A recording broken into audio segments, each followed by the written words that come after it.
നമസ്കാരം. പങ്കാളിക്കൊപ്പം ചേർന്ന് മകനെ ക്രൂരമായി ആക്രമിച്ച കേസിൽ വിശദീകരണവുമായി യൂട്യൂബ് ചാനൽ അവതാരകയും സിവിൽ സപ്ലൈസ് മുൻ ഉദ്യോഗസ്ഥയുമായ പ്രതി 12 വയസ്സുകാരനായ മകനെ ഉപദ്രവിക്കേണ്ട കാര്യം തനിക്കില്ല എന്നും മുൻ ഭർത്താവിന്റെ കള്ളക്കഥയാണെന്നുമാണ് യുവതിയുടെ വിശദീകരണം.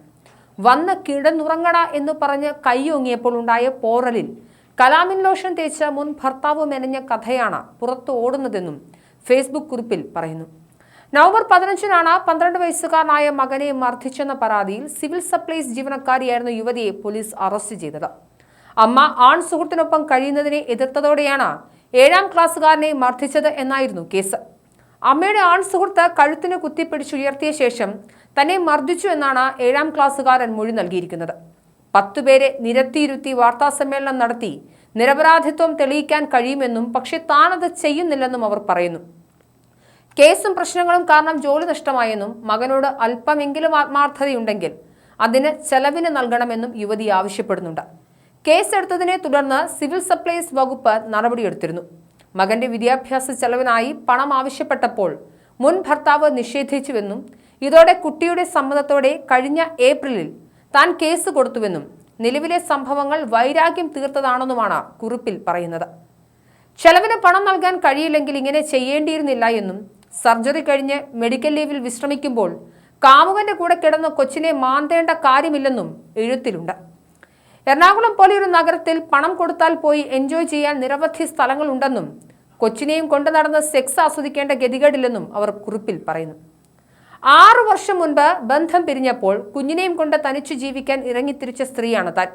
പ്രസവിച്ച ഉടനെ കൊന്നുകളയാതിരുന്നതാണ് ചെയ്ത് തെറ്റതെന്നും കുറിപ്പിൽ പറയുന്നു. കൗമാരക്കാരനായ മകന് പെരുമാറ്റ വൈകല്യമുണ്ടെന്നും ഇത് ചികിത്സിക്കാനും കൗൺസിലിംഗ് നൽകാനും താൻ കൊണ്ടുപോയിരുന്നുവെന്നും അവർ കുറിക്കുന്നുണ്ട്. അമ്മയോട് മകന് ഒബ്സഷൻ ആണെന്നാണ് അവർ പറഞ്ഞതെന്നും കുട്ടി പ്രശ്നമുണ്ടാക്കിയപ്പോൾ ഒരിക്കൽ പോലീസുകാർ വന്നാണ് അനുനയിപ്പിച്ചതെന്നും വിശദീകരണമുണ്ട്. സർവം സഹയായ അമ്മയുടെ റോളിൽ ഒതുങ്ങിക്കൂടാൻ താല്പര്യമില്ല എന്നും അതിജീവിതയാണെന്നും മുൻ ഭർത്താവിന്റെയും യൂട്യൂബർമാരുടെ വിനോദങ്ങൾ അതിജീവിച്ച തന്നെ തോൽപ്പിക്കാനാവില്ല എന്നും യുവതി പറയുന്നു. സുഹൃത്തുക്കളാണ് ആശുപത്രി വാസക്കാലത്തും മോശം സമയങ്ങളിലും ഒപ്പം നിന്നിട്ടുള്ളതെന്നും വീട്ടിലെ ഒരു മുറി തന്നെ അവർക്കുള്ളതായാണെന്നും യുവതി വ്യക്തമാക്കുന്നുണ്ട്. 7-ാം ക്ലാസ് വിദ്യാർത്ഥിയായ മകനെയാണ് അമ്മയും ആൺസുഹൃത്തും ചേർന്ന് മർദ്ദിച്ചത് എന്നായിരുന്നു പരാതി. മകന്റെ പരാതിയിൽ അമ്മയ്ക്കും ആൺസുഹൃത്തിനുമെതിരെ എളമക്കര പോലീസാണ് കേസെടുത്തത്. സിവിൽ സപ്ലൈസ് ഉദ്യോഗസ്ഥയായ അമ്മയ്ക്കും ആൺസുഹൃത്തായ യൂട്യൂബ് ചാനൽ അവതാരകനുമെതിരെയായിരുന്നു കേസ്. അമ്മയുടെ അടുത്ത് കിടന്നതാണ് ആൺസുഹൃത്തിനെ പ്രകോപിപ്പിച്ചത്. കുട്ടിയെ കൊച്ചിയിലെ ലിസി ആശുപത്രിയിൽ എത്തിച്ചപ്പോഴായിരുന്നു മർദ്ദന വിവരം പുറത്തറിയുന്നത്. കുട്ടിയുടെ നെഞ്ചിൽ അമ്മ കൈവിരൽ കൊണ്ട് മാന്തി മുറിവുണ്ടാക്കിയിരുന്നു. കൂടാതെ കുട്ടിയുടെ തല ആൺസുഹൃത്ത് പലതവണ ചുമരിൽ ഇടിപ്പിക്കുകയും ചെയ്തു. ആശുപത്രി അധികൃതർ ഉടൻ പോലീസിൽ വിവരം അറിയിക്കുകയും എളമക്കര പോലീസ് സ്ഥലത്തെത്തി കുട്ടിയുടെ മൊഴിയെടുക്കുകയും ചെയ്തിരുന്നു.